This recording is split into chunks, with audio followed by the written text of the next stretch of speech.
Syederalun viral di media sosial sebuah video pernikahan Indra Bekti dan Aldila Jelita. Dalam video tersebut menampilkan potongan video Indra Bekti dan Aldila Jelita menunjukkan mas kawin ke publik. Video ini kemudian menjadi viral di media sosial seperti TikTok hingga Instagram. Usai istri Indra Bekti, Aldila Jelita membuka penggalangan dana untuk biaya pengobatan suaminya.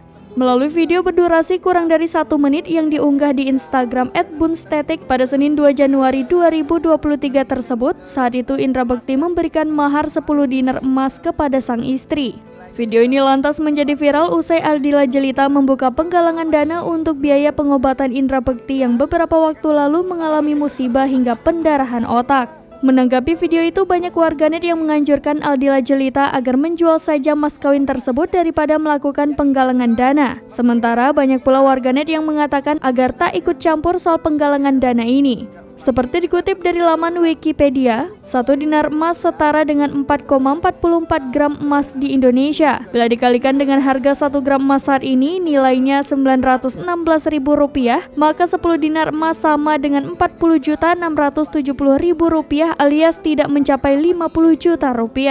Diberitakan sebelumnya, presenter kondang Indra Bekti masuk rumah sakit akibat pendarahan otak beberapa waktu lalu. Indra Bekti ditemukan pingsan di kamar mandi setelah sebelumnya seringkali mengeluh pusing.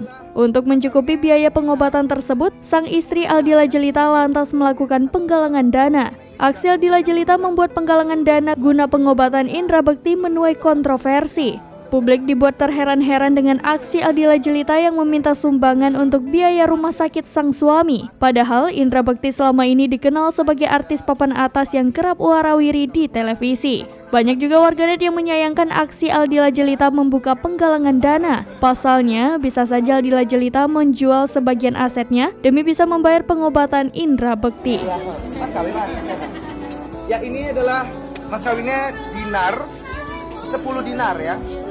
Jadi ada 1, 2, 3, 4. Nah ini juga bentuknya pun juga 10 juga gitu ya. Ya mudah-mudahan anak kita 10 juga nanti. Karena ini kan emas ya, ini emas, jadi mungkin nilainya juga fluktuatif gitu kan ya. Jadi kalau misalnya kenapa nih gitu ya, amit-amit ya, ini kan bisa dijual gitu.